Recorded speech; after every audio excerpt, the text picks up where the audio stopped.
샬롬, 사랑하는 성도 여러분, 귀하고 복된 하루가 시작되었습니다.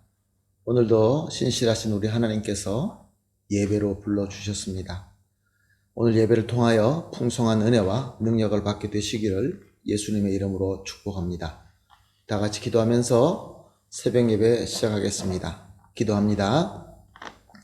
사랑과 은혜가 풍성하신 존귀하시고 참 좋으신 하나님 아버지 감사합니다. 지난밤도 주님께서 지켜주셔서 편안하게 쉬게 하시고 또 회복하게 하시고 이렇게 첫 시간 주님 앞에 나와 주님과 깊은 교제를 나눕니다. 주님, 오늘도 예수 그리스도의 음성을 듣게 하여 주시옵시고 주님의 따뜻한 사랑의 손길을 느낄 수 있게 하여 주시옵시고 하나님의 은총으로 가득 채워 주시옵소서. 어려운 때를 지나고 있습니다. 연약하신 분들 계십니다. 아프신 분들 계십니다.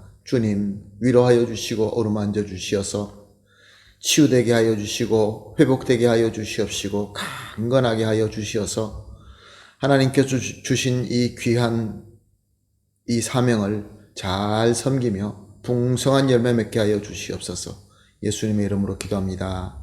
아멘. 할렐루야. 우리 다 같이 찬송하시겠습니다. 449장입니다. 예수 따라가며 복음 순종하면 449장 함께 찬송하시겠습니다.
말씀 잘 배우고 주를 모시고서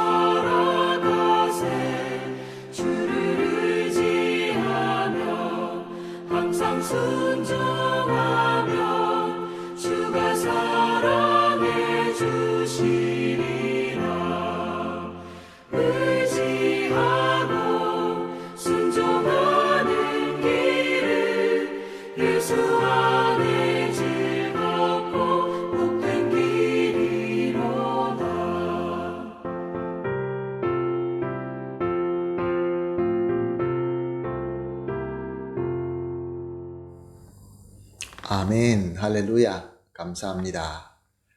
하나님 말씀 함께 나누겠습니다. 다니엘서 11장 14절에서 19절 말씀입니다. 다니엘서 11장 14절에서 19절 말씀 함께 보십니다.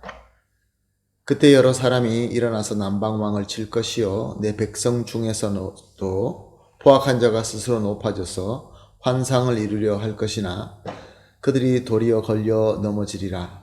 이에 북방왕이 와서 토성을 쌓고 견고한 성읍을 점령할 것이요 남방 군대는 그를 당할 수 없으며 또 그가 택한 군대라도 그를 당할 힘이 없을 것이므로 오직 와서 치는 자가 자기 마음대로 행하리니 그를 당할 사람이 없겠고 그는 영화로운 땅에 설 것이요 그의 손에는 멸망이 있으리라.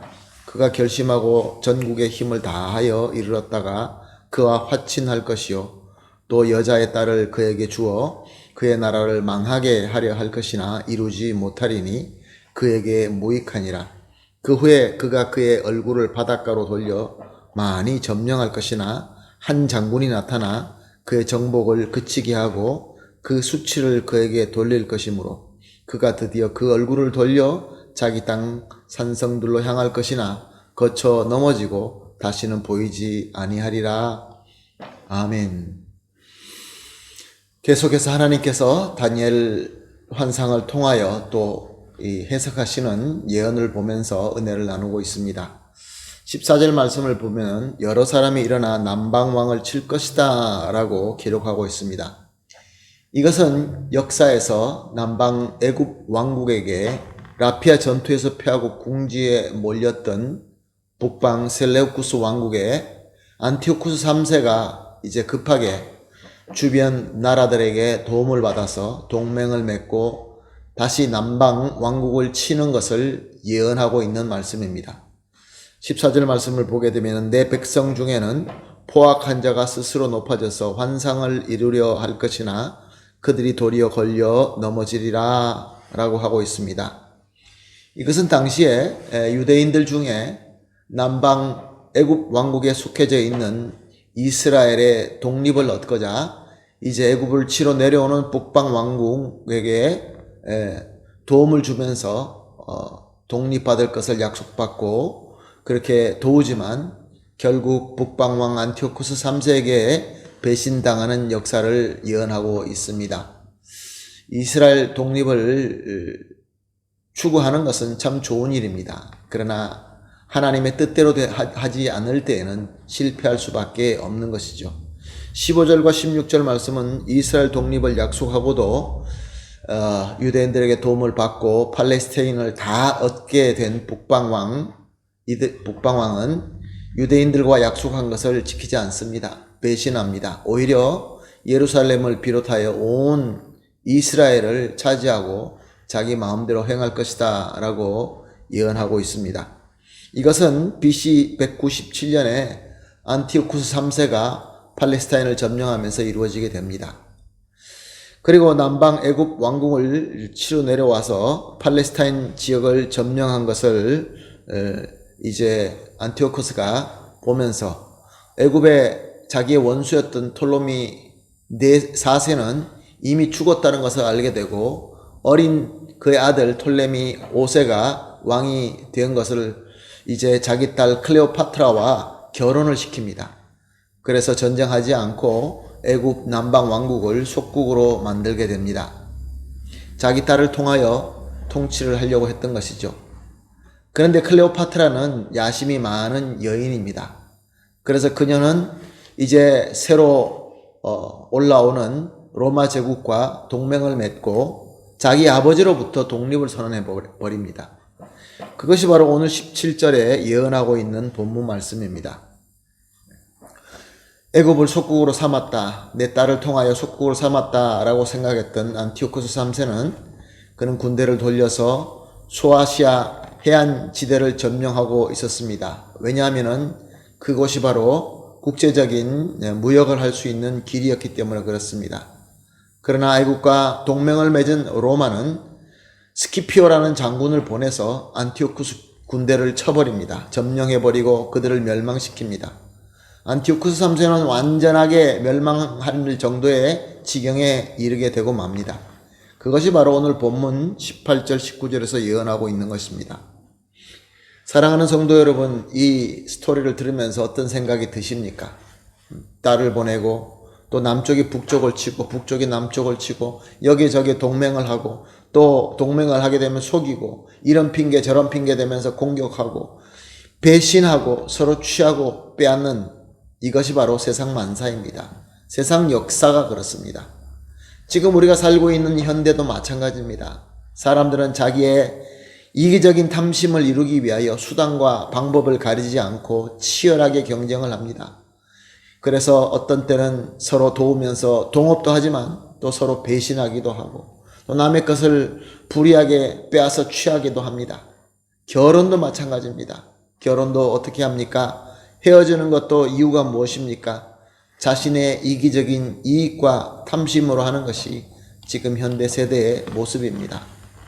그러므로 세상의 인간의 역사는 거의 다 인간의 이기적인 교만과 탐심의 열매다라고 볼 수 있습니다.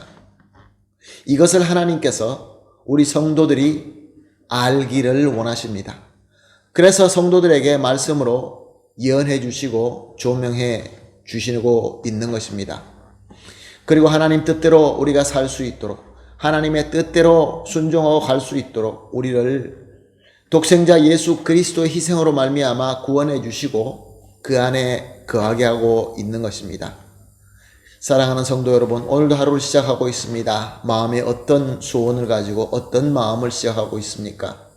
마음속에는 아직도 북방제국, 남방제국, 로마제국 이런 것을 바라보면서 세상의 마음을 빼앗기고 있습니까? 아니면 오직 예수 그리스도를 바라보며 주시는 말씀 가운데에서 비전을 찾고 하나님 뜻대로 순종하기를 소원하십니까? 오늘 우리가 함께 이렇게 기도하십시다. 합심하여 기도할 제목, 첫 번째 제목, 세상의 흐름과 세상의 역사의 마음이 빼앗기지 말게 하여 주시옵소서. 그리고 두 번째로 오직 하나님만 믿고 바라는 믿음을 주시옵소서. 마지막으로 하나님의 말씀을 밝혀주시는 하나님의 은혜로 깨닫고 그대로 순종하게 하여 주시옵소서. 세 가지를 함께 기도하시고 개인적으로 기도하신 이후에 오늘 하루의 일을 시작하도록 하겠습니다. 다 같이 기도하겠습니다. 하나님 아버지 감사합니다. 오늘도 귀한 말씀을 주시고 깨달음을 주시고 세상의 흐름과 역사에 우리가 빠져서는 안 된다라는 귀한 가르침을 주셨습니다. 사랑의 하나님, 세상의 흐름과 세상의 역사가 우리의 마음을 빼앗아갈 때가 참 많이 있습니다. 하나님 간절히 기도합니다. 마음이 빼앗기지 않도록 붙잡아 주시옵소서. 그리고 오직 하나님만 바라보며 하나님만 믿는 믿음을 주시옵소서. 또한 이 세상을 바라보고 이 세상에서 살아나갈 때 하나님의 말씀을 붙들고 하나님께서 밝혀주시는 그 은혜로서 깨닫고 깨달은 대로 순종하게 하여 주시옵소서. 감사하며 예수님의 이름으로 기도합니다. 아멘.